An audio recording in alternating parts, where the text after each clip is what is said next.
অনেকেই মনে করেন যে সক কি সক আসলেই সক কি। আপনি যদি সাইবার সিকিউরিটিতে কেরিয়ার গড়তে চান, সক সম্পর্কে জানাটা খুবই গুরুত্বপূর্ণ।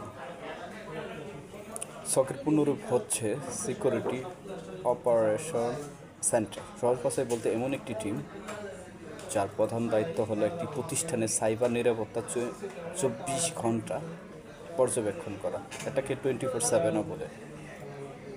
ধরুন একটা কোম্পানিতে 500 কম্পিউটার আছে এবং কি 100 সার্ভার আছে। Firewall, VPN, active directory, email server, cloud server, প্রতিদিন সিস্টেম থেকে লক্ষ লক্ষ সিকিউরিটি লগ তৈরি হয়। একজন মানুষের পক্ষে এগুলো দেখা আসলে সম্ভব না। এখানে সকের ভূমিকা কি হতে পারে? সক টিম বিভিন্ন সিকিউরিটি টুল যেমন SIM, EDR, firewall, IDS, IPS, threat intelligent platform ব্যবহার করে এসব লগগুলোকে বিশ্লেষণ করে।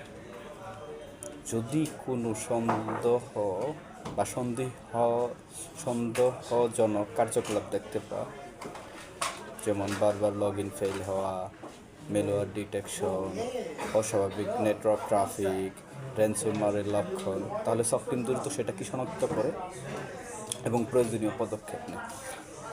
যদি ধারাবাহিকভাবে বলা যায়, সব প্রথমে মনিটরিং করে সব সিকিউরিটি ইভেন্টগুলো, তারপর ডিটেকশন করে, ইনভেস্টিগেশন করে, থ্রেট পাওয়া গেলে সেটাকে বিশ্লেষণ করে, সর্বশেষ রেসপন্স, যেটাকে বলে অ্যাটাক নিয়ন্ত্রণ করা, ক্ষতি কমানো, ভবিষ্যতে একই ধরনের আক্রমণ প্রতিহত করা। সো একজন সক অ্যানালিস্ট এর প্রতিদিনের কাজের মধ্যে alert monitoring, lock analysis, incident investigation, threat detection, প্রয়োজনীয় ইনসিডেন্ট রেসপন্স টিমের কাছে বিষয়টি স্কেলেট করে। সহজে সব টিম হচ্ছে যেটা সাইবার আক্রমণ থেকে যত দ্রুত সম্ভব সেটাকে শনাক্ত করে এবং প্রতিষ্ঠানের ক্ষয়ক্ষতি কমা, সেই কাজটাই সব টিম করে থাকে। ধন্যবাদ। যদি সহজ ভাষায় সক সম্পর্কে শিখতে চান, তাহলে আমার চ্যানেলটি সক উইথ বনি থাকতে পারেন। আমি নতুন শুরু করেছি।